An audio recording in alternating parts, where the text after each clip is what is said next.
Welcome to Intimacy Play, a podcast by Pleasy Play. We host open discussions with world-leading experts on couples, sex, and intimacy, so you can build a more exciting, fun, and intimate relationship. I'm your host, Mikaela Silva. Hi, everyone. We have another amazing podcast today because our guest is Hannah Hoskins. Okay, I said it wrong again. Hannah Hoskins, a disabled entrepreneur and disability educator who's helping to transform the way the world sees disability. And we're going to talk to Hannah about rediscovering sex after becoming disabled. A little intro on Hannah. Hannah is the founder of Not Your Grandma's, a disability service that acts as the ultimate guidebook for disabled people. She offers everything from information to compression socks, which, by the way, are funny as hell, and even a series podcast titled Am I Disabled Now? That was released last year. So welcome, Hannah. Hello, thank you. I'm so excited to have you here. You know, it's such a thing. People don't usually talk about disability and sex and relationships. Nope, not at all. So I'm very excited to have you. Yeah. So just before we start, can you tell us a little bit how your disability journey began? That's an interesting one. So for me, mine is quite similar. So mine is based as a chronic illness. I have something called fibromyalgia. It sort of happens over time, but for me, in my mind, I basically moved into a new house, started painting it, and the next day literally couldn't get out of bed. I couldn't even lift my duvet off of myself. And I had to ask my partner at the time to literally lift it off me because I was so weak and so in pain that I couldn't do that. And I genuinely thought I was dying. And that is a really common kind of beginning. So for me, I only spent a year. So commonly with people who have chronic illness, because of the nature of it, it's really difficult. It's really hard to get diagnosed. It normally takes between 5 to 10 years to get a proper diagnosis. I was really lucky in the sense that I got mine within a year, which is really, really quick. But also, the diagnosis process is one of an elimination. So there is no actual test to test for fibromyalgia or a lot of chronic illnesses. So it's a case of doing everything else and then going, okay, well, it doesn't fit any of these things, then it's probably that. Just as an insight, as part of my diagnostic criteria, I got a picture of a human being and was asked to draw where it hurts, and I just circled it. Oh, wow. That was the extent of my diagnostic process. So you can understand how there's a lot of kind of misunderstanding about what that means and what that is.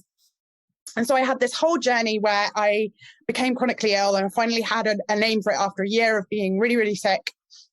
And not having any help because they couldn't do anything without knowing what it was. At the time, I was also hiding my disability at work. So I was hiding, I would scoot around the office on my office chair as a makeshift wheelchair, and people didn't quite cotton on that I wasn't walking anywhere. Because when I did, my body would seize up and it was really painful. So I got to that point. And so I had a diagnosis and I told people in work, but the natural thing of chronic illness is it goes in dips and flows. So I was progressively getting worse and I was really lucky. I had a friend who was also chronically ill, who had something very similar and had gone through the whole process about 5 years before me. So she was like, we basically met up for coffee, and I was getting around the whole cafe by grabbing onto tables and stuff to keep myself from falling over. And she was like, Hannah, do you think a walking stick would make this easier? And I was like, I can't have a walking stick. I'm not disabled. So after being bullied a little bit, yourself, use it, you'll be fine. I started using a walking stick. Now, at that point, I was also telling work. So there was a whole period where I was like, I don't really know how to tell my work, how I explain that to them. I was frightened I'd lose my job, but I was getting to a point where I had to have a walking stick so I didn't fall over. So I took the plunge and I told them. And that was the point that I found out I was disabled. So no point up until that point had I actually connected the idea that I was disabled. And it wasn't until a year later. So I used to work in TV, used to do contract work a lot. So you would be the new person quite often in a new place. So I went into what was a new work environment. I had to tell them that I was using a walking stick and doing this. And they turned to me and went, "Do you count as diversity?" Which is a sentence you should never say. But it ended up with me going, "I don't know. Let me Google it." And then That's a positive. Why not? I don't know. Like, I don't know. I mean, no one's asked me this question. I Googled it. And I literally Googled, "Am I disabled now?" And do you know what? Comes up quite regularly on Google. It's quite a high hit on there. And turns out that, yes, actually, I did count as someone who was disabled. So within 5 minutes, my entire world changed. And I was like, so wait, hang on. I'm disabled and I can get help now? Like, I'm entitled to benefits and things like that? And I was like, no one along this process, we're talking, this is 2 years into having an actual diagnosis. So 3 years into my whole process. And then I was suddenly learning that I was actually disabled and I was entitled to all of this money and I could have different help and I could have the support that I needed, and entitlement to help me not lose my job.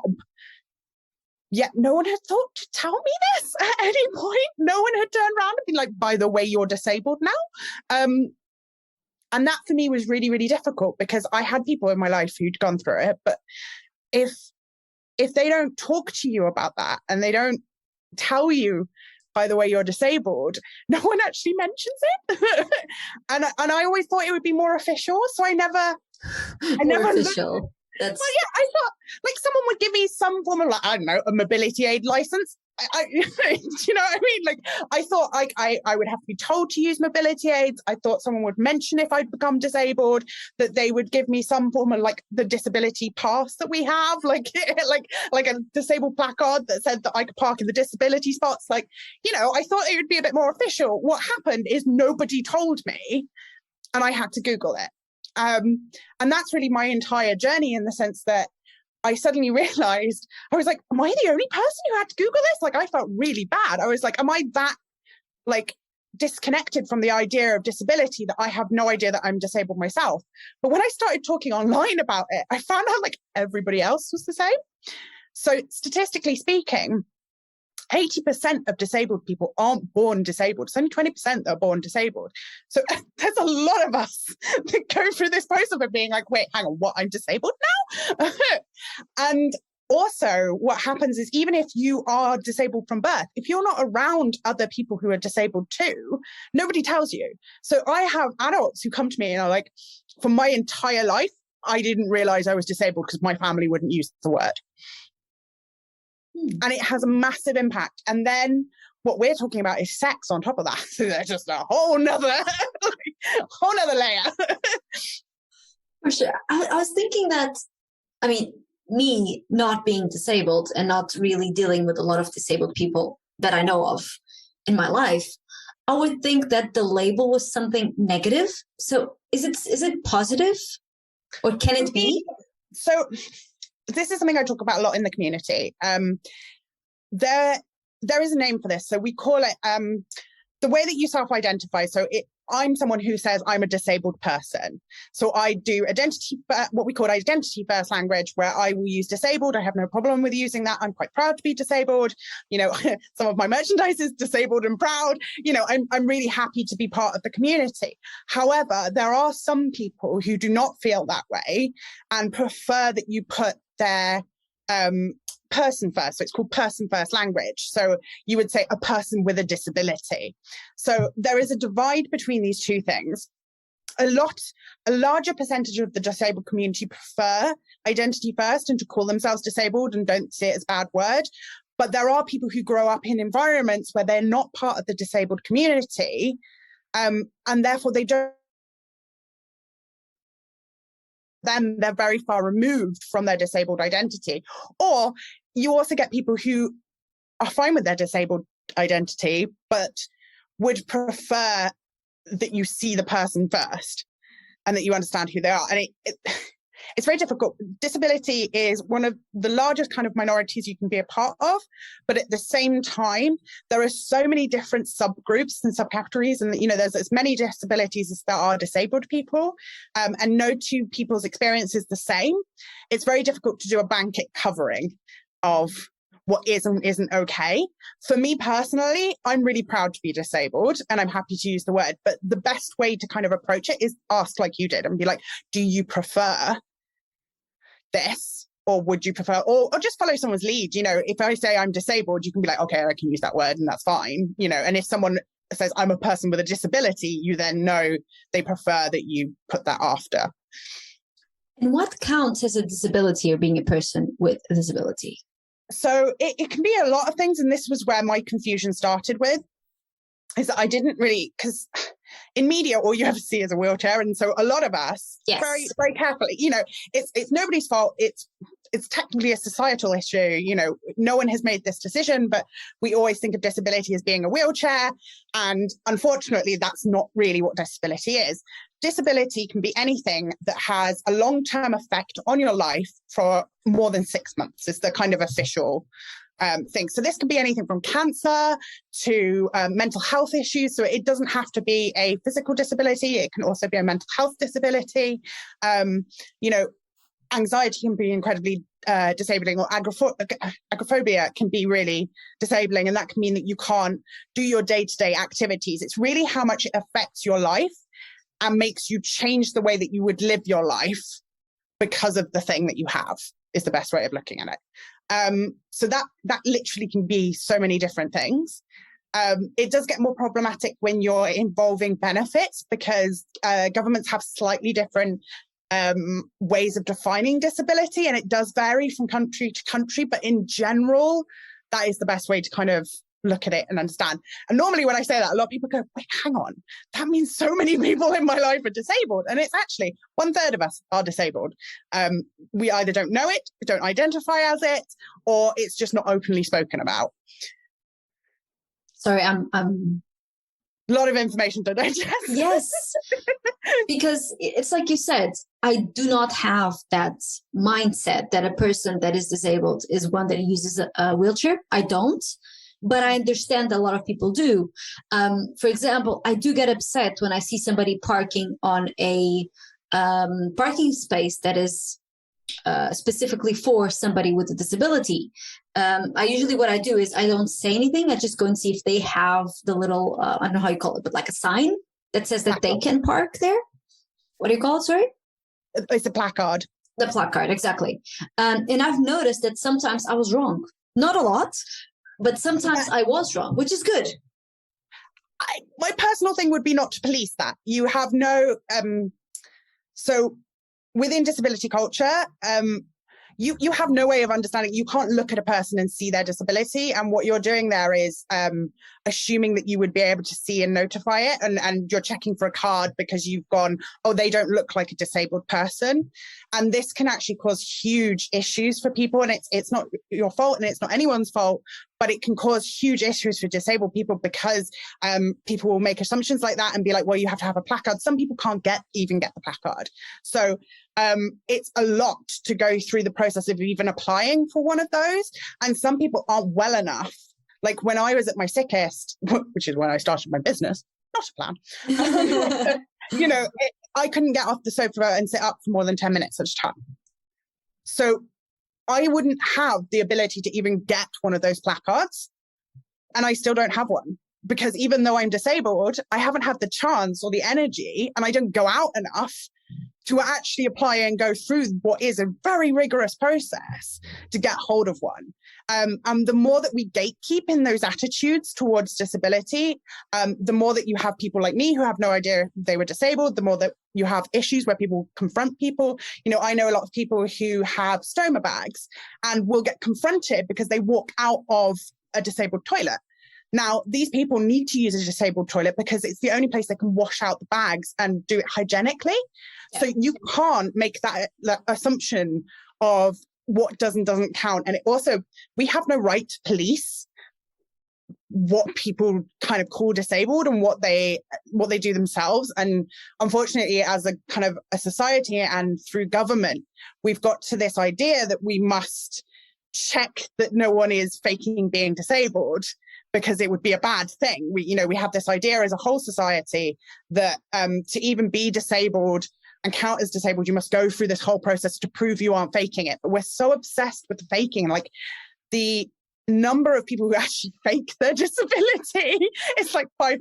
Do you know, like it's ridiculously low. And the number of people who actually do that compared to the number of people who don't get help because we have that idea that we have to police disability is massive. And it creates a huge barrier, and why a lot of people are quite angry at the non-disabled community, because there is this idea that they should have to jump through hoops to get help, whereas actually they're so sick, they don't have the energy to jump through those hoops. So, yeah. I do understand that policing type of mentality in terms of that should not be done. But by the way, that was never my intention. My intention was actually to protect the community in terms of why are you using a spot that's not meant for you? You know what I mean? This again, yes, I do. I know exactly what you mean. This is what I talk about on my page. So this is the idea, again, that you are protecting. Our community doesn't need protecting. We don't need people to police. We need people to understand. And we need people to understand that it looks different on different people, and that different days I may be able to get out the car and walk fine without a walking stick. The next day, you will see me in a wheelchair. You know, and that's the difference in the way that my disability isn't static. It shifts. And part of talking about ableism and kind of doing that is like, the other example that happens this one's a really common example. The other really common example is people who follow disabled people in wheelchairs around to make sure they're safe and can open the doors. It's the same mentality. You're protecting the community, but in actual fact, what you're doing is taking away our autonomy and who we are as people. You're going, you're a disabled person. You can't possibly go through life in any way without my help. And it's a savior complex that we have between non-disabled people who think that disabled people must be helpless. And again, that's how we talk about it in society. So we don't need the protection. We need you to understand that our disability might look completely different to how you have ever envisioned disability. And that by looking at someone, you cannot make a judgment, in which case you kind of have to accept, like, we need to let go of this idea that we need to protect and to police and make sure that no one's getting through, because actually, again, the number of people who escape with faking a disability is so low. Like, it's so ridiculously low. I think that I say 5% earlier, it's probably closer to 2%. For the life of me, I cannot think of the actual statistics, which is really annoying, because normally I bring them out and be like, these are the statistics. So it's really complicated, because, I mean, and I say, and I'm gently pushing you towards a different view, but at the same time, these are the views that I had too. And the problem is not individuals, it's the way that we talk about disability and how much we talk about disability, and we don't talk about it. And it's even down to, this is why we have the whole argument about having disabled actors play disabled characters. So again, my brain for statistics is gone. But it's something like ridiculous, like 1% to 2% of disabled characters are actually played by a disabled person. And this is what results in these kind of skewed ideas of what disability is, because you're not having it come from the community. You're having someone else look in and go, yeah, that's what disability is. And then we perpetuate those ideas. Like, one of the experiences that I have quite regularly is where if I get into a wheelchair, not only do I become invisible to people and they will talk to my partner because they don't know how to interact with, it's brilliant. I went around in a whole museum. Really? I went for a whole day without anyone speaking to me. And then this one guy came up to check whether I was okay. And I screamed because I was so, like, I'd been so used to all day everyone not addressing me. I was like, you're talking to me? And he was like, yes, I am speaking to you. And I was like, oh, no one's spoken to me today. Like, you know, and people will gasp if I move my feet, like if they sit, because our minds, we see wheelchair, we see paralyzation. So again, it's the way that we talk about it. So like people will get really surprised if I move my feet. And I normally, because I am one of those people who likes to make fun of this issue, I then go, oh, it's a miracle. Which tends to throw them off a little bit. But it's important that we break down those barriers because people don't understand and they make assumptions. And so it's not our fault that we're making the assumptions, but we do have to try and correct them and actually ask a community, hey, is this the thing that I should be doing?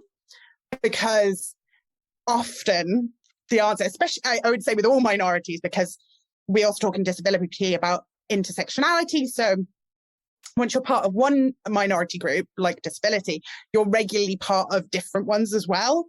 And how that intersects really changes the way that people treat you. So like if you're disabled and trans, your experience is so much harder because of those intersections of your identity, because it's just completely changes your experience. And so we have to understand how it intersects as well. But because of that, I do feel more confident in saying that we need to always ask the community. Like you'll see me do that as well. I'm like, okay, this is not my lived experience.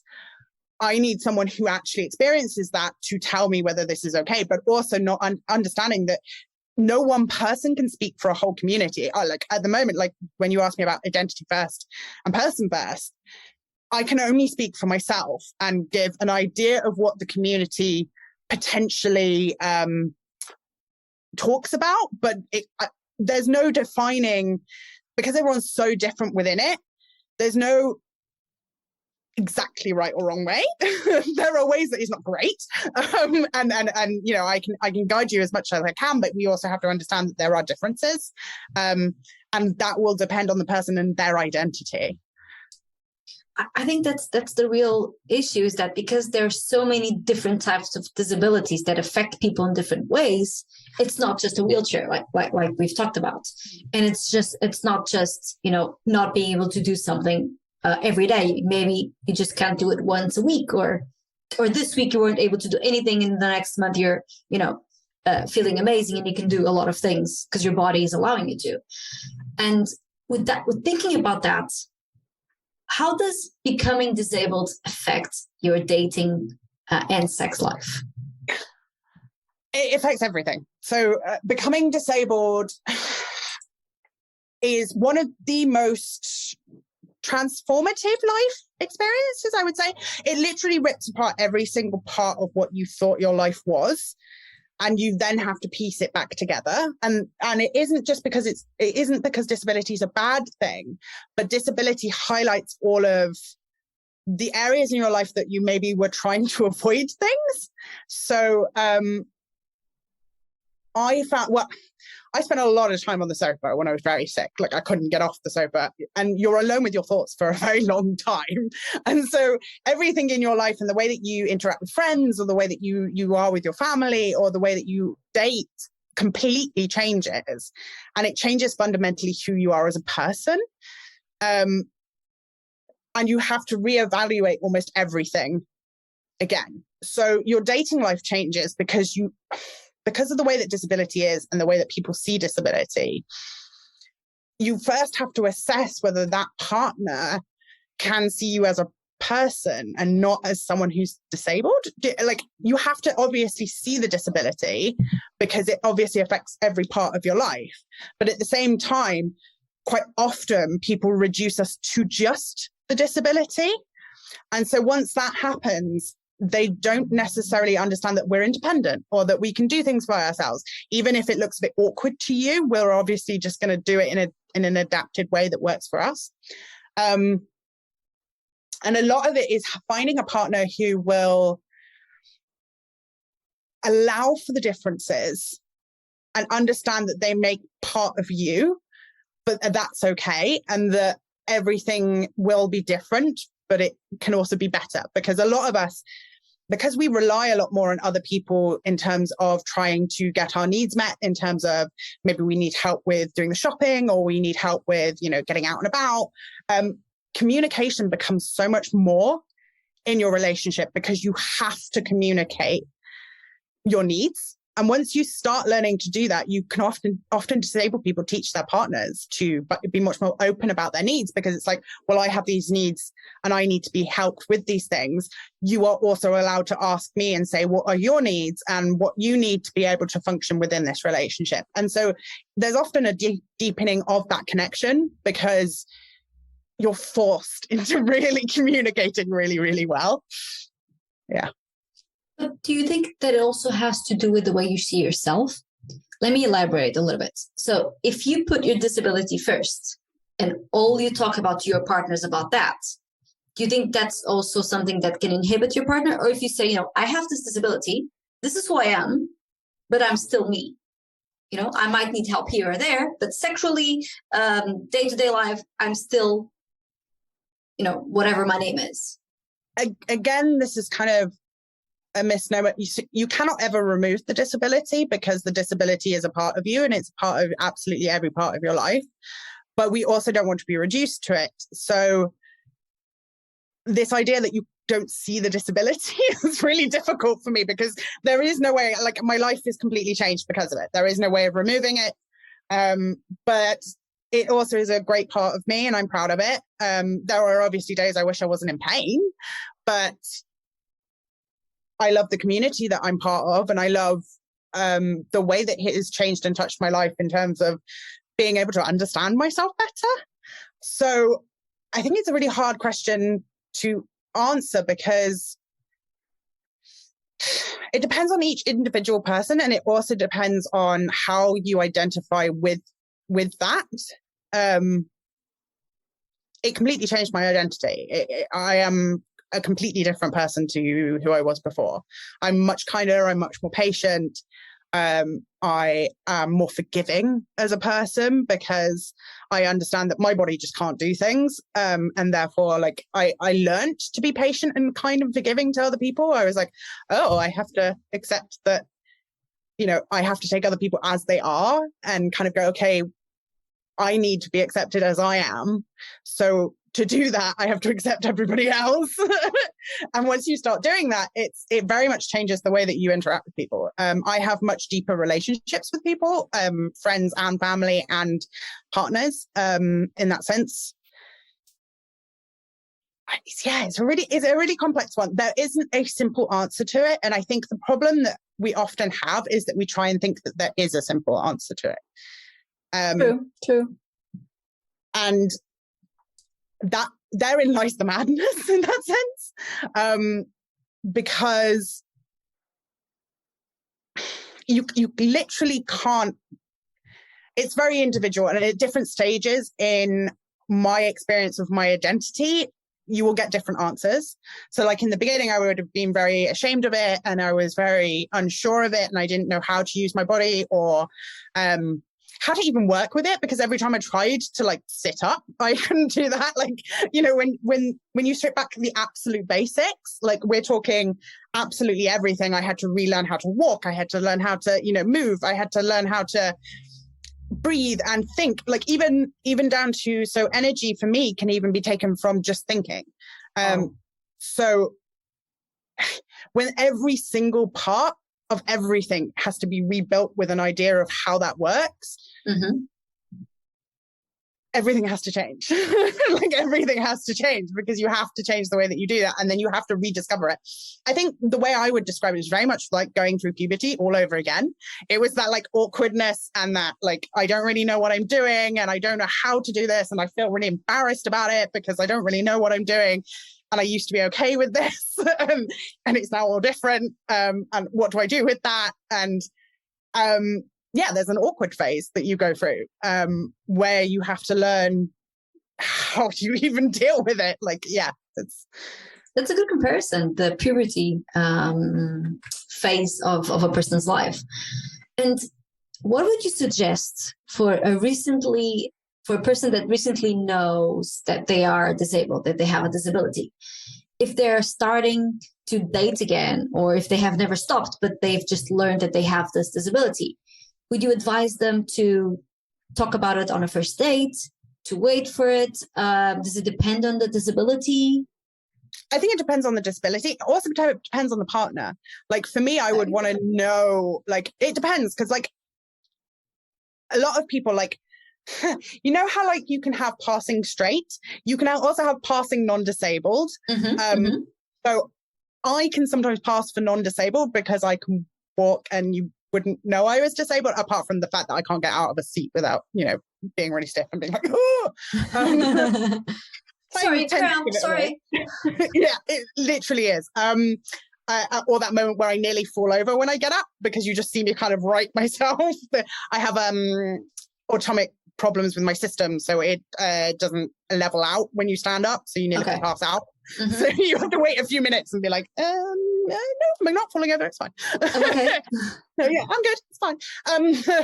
So it's kind of, it really depends. If you can pass as being non-disabled, sometimes you can choose to hold back that information. I personally wouldn't, only on the basis that I think to be within an actual relationship that works, if that's what you're looking for, like if you're looking for a one-night stand, completely different. If you don't want to see that person again, that's fine, don't tell them. Like, you don't care, that's fine, you do you.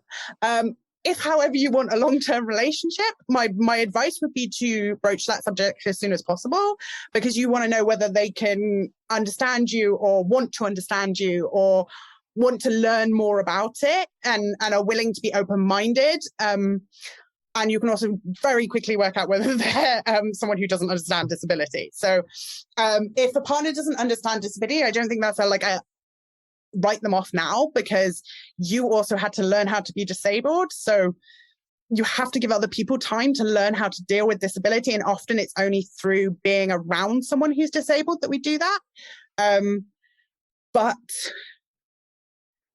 I would be upfront if I was dating now, I would be upfront with it, because who you are, right? It's part of who you are. Yeah, like it, and also if that person can't cope with it, then they're probably not the person for you. Like, they're not worth your time, right? Yeah, unless you want a one-night stand, which is exactly different. I mean, you know, disabled people have the exact same feelings as everybody else, I think, but there are people who don't understand that. And there are people who will be very creepy with you, and very odd. I have been solicited in some very odd ways online. Because you are disabled, so specifically because of that? Yeah, so there's a fetishism around disability. So people get they like things like watching you struggle to transfer from your wheelchair to like a seat or something like that. So there can be that element.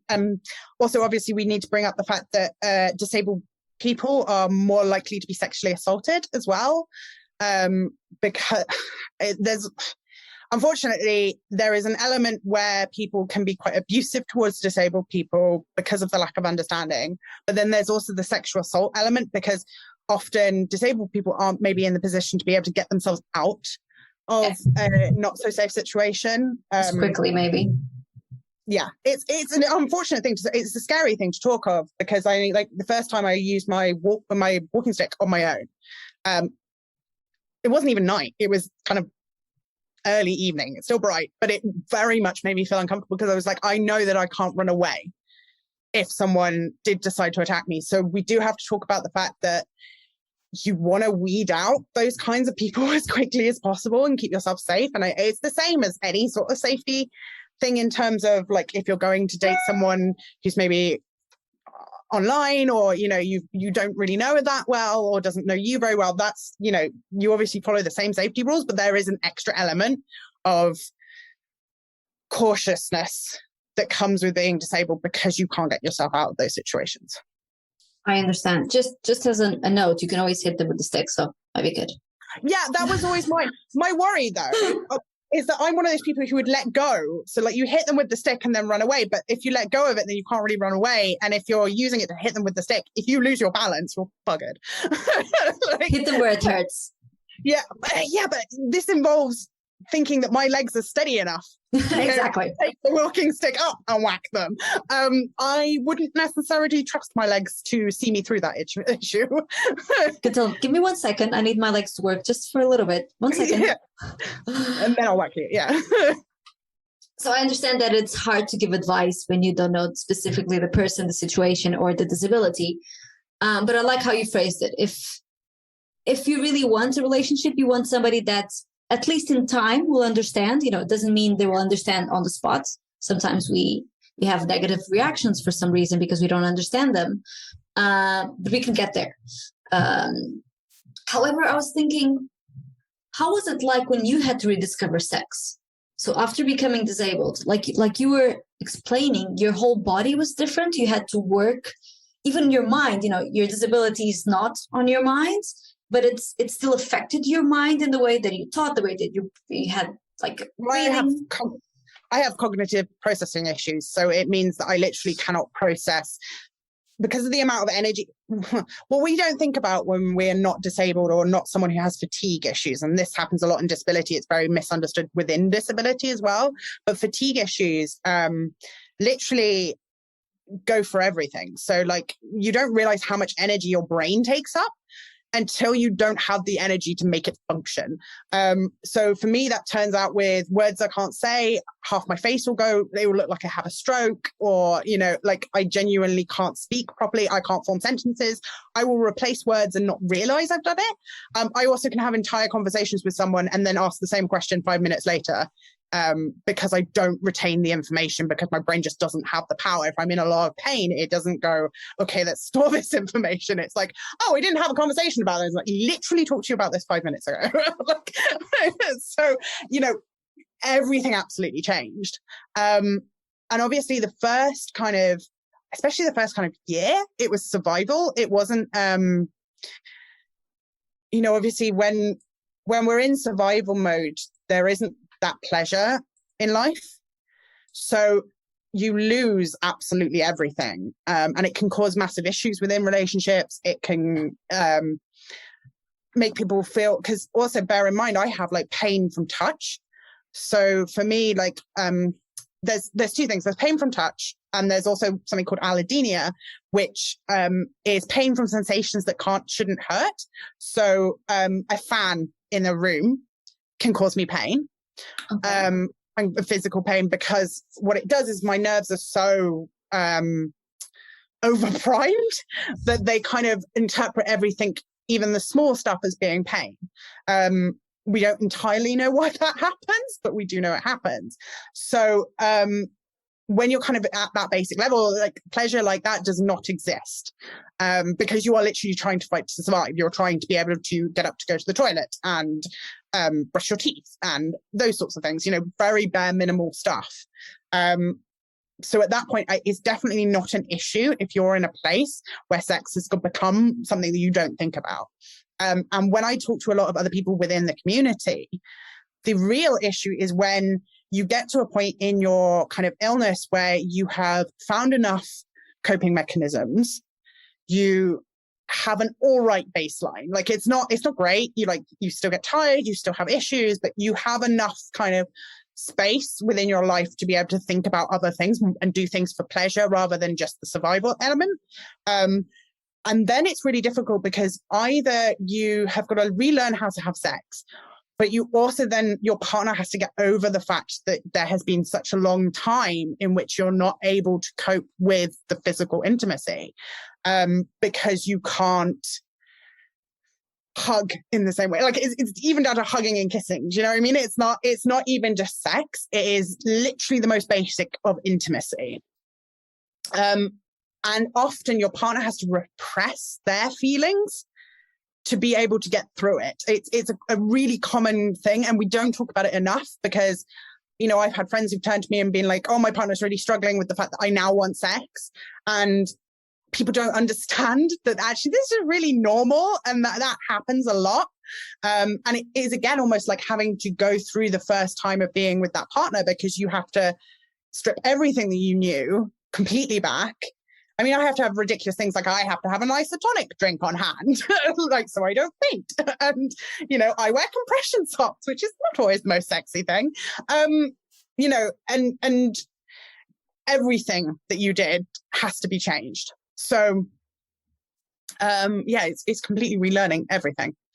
But is self-pleasure maybe a first step that you can approach for yourself? Yeah, it's a good first step, in the sense that you can work out your stamina a little bit better. You can also work out, because touch completely changes and the way that you feel things completely changes, you need to work out what does and doesn't work. So it is great to start with self-pleasure first. Also, so weirdly, certain pain and stuff doesn't feel the same. Mm-hmm. So some people who enjoy kind of more, BDSM stuff and things like that, they find that weirdly that pain is fine.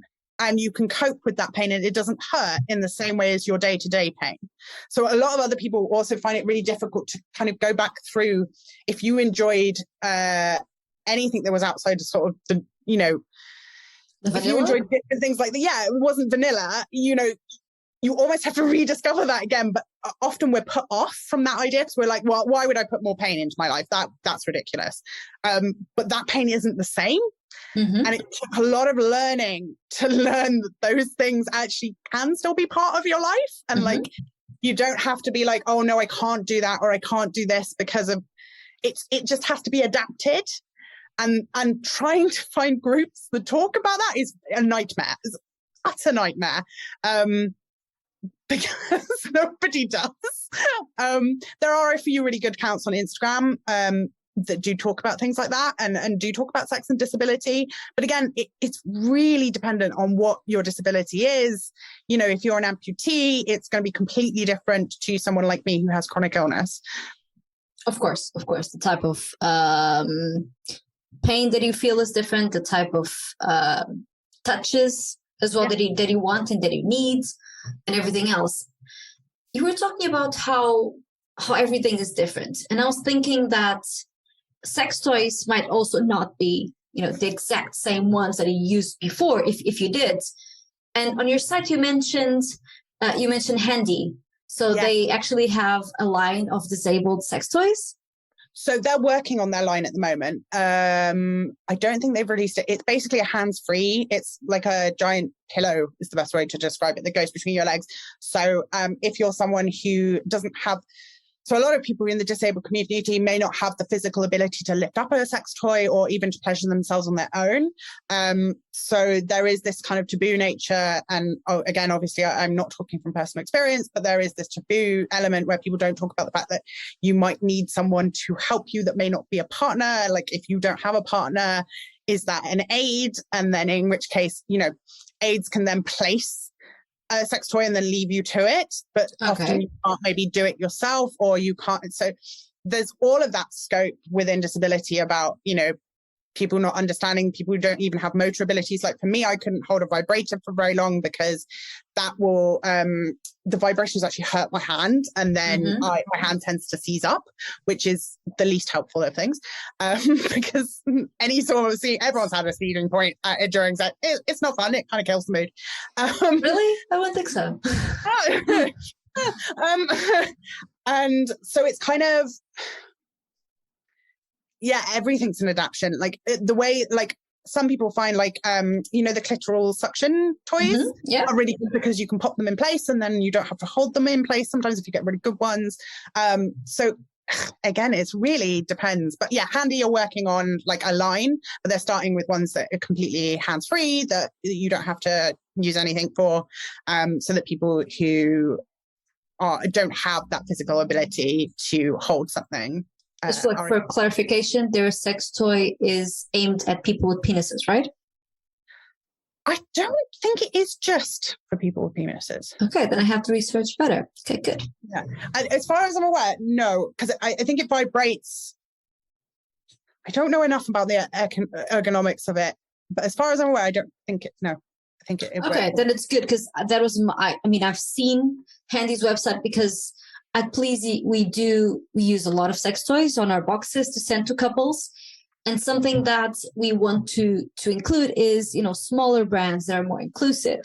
And we had a look at Handy, but to be honest, I actually understood that they were more focused on the penis, which was fine. But it just, my mindset was there. But if they're focused on both. I think they're focused on both. Also, that's good. I think they're expanding afterwards. I don't quote me on that. But as far as I'm aware, I think they are planning on expanding to other toys. It takes a while, especially when you are trying to create what is effectively a mobility aid. The hoops you have to jump through are incredible. And there are so many layers, again, to creating something that works for disabled, it's what area of disability are you going to look at? It really depends. Just on a side note, the podcast is not sponsored by Handy. We just love talking about brands and things that can help, in this case, the community of people with disability. And because we've been talking for a long time, although it seems it was very, very short, I would love to ask one last question. And that is, how do you keep your relationship open, exciting, and intimate with the perspective of, being within the disabled community, I mean? I think it's communication. I honestly believe that all good relationships and all good sex comes from actually being honest about what you need and want. And that is a skill that disabled people learn very, very quickly. So you have to, it's not in the non-disabled community, you can choose to be terrible at communication and it won't, it will affect your life, but it won't massively affect your life. With disability, it can be life or death. So it is very much, you learn to communicate and you're going to whether you like it or not. So you might as well communicate about the other things, because you get to that point where you're like, well, I've learned how to communicate about all these other difficult stuff. When you can't go to the toilet by yourself, that rides through that barrier that you have. You're like, right, okay, well, I'm just going to talk about anything now. I'm embarrassed by it, because otherwise you're going to spend a life, especially with disability, if you can't learn to communicate, it's going to be very, very difficult. And that, I think, goes for anyone. I think, but yeah, communication, 100%, will always be my answer, because people cannot help you or cannot provide you what you want if you don't tell them. They are not mind readers. You need to work with a partner and be like, this is what I want. This is what I like. This is terrible. And that hurts. And that's okay. And if that person takes offense to that, then they're probably not your person. Yeah. And I think the sentence that you just said actually is for everybody. If you're not able to communicate with your partner, whether you have a disability or not, if you're not able to communicate what you like, what you don't like, and if you're not able to listen, because it's not just communicating, it's listening to what your partner wants and doesn't want, to be honest, you're not really in a good relationship. Or maybe just blah, you just, slide you're just into it. Rubbish sex, so... Exactly. Yeah. Exactly. For everybody that wants to learn a little bit more about disability, where can they find you, Hannah? Oh, you can find me over on Instagram under Not Your Grandma's UK, all one word. Or you can find out on the website, which is notyourgrandmas.co.uk. And something that Hannah has released, which I think is very interesting, is the ultimate guidebook for disabled people, something that you did not have, so you created for other people with disabilities. Yeah, pretty much. It's full of everything that I had questions about that no one seemed to be talking about. And so I wrote about it. Can this be found on your website? It can be found on my website and also on my Instagram as well. Awesome. Hannah, I have learned really a lot. And I did study about you. I was, trying to understand better disability before our conversation. So it's interesting how just having a talk with somebody that has a disability can really, make you think about things in a different perspective. Thank you. Yeah, no problem. And that was Intimacy Play. We hope you enjoyed it. To find out more about Pleasy and how we can take your relationship to the next level, visit pleasyplay.com. Then also make sure to search for Intimacy Play in Apple Podcasts, Spotify, or Google Podcasts, or anywhere else podcasts are found, and click subscribe so you don't miss any future episodes. On behalf of the team here at Pleasy, thank you for listening.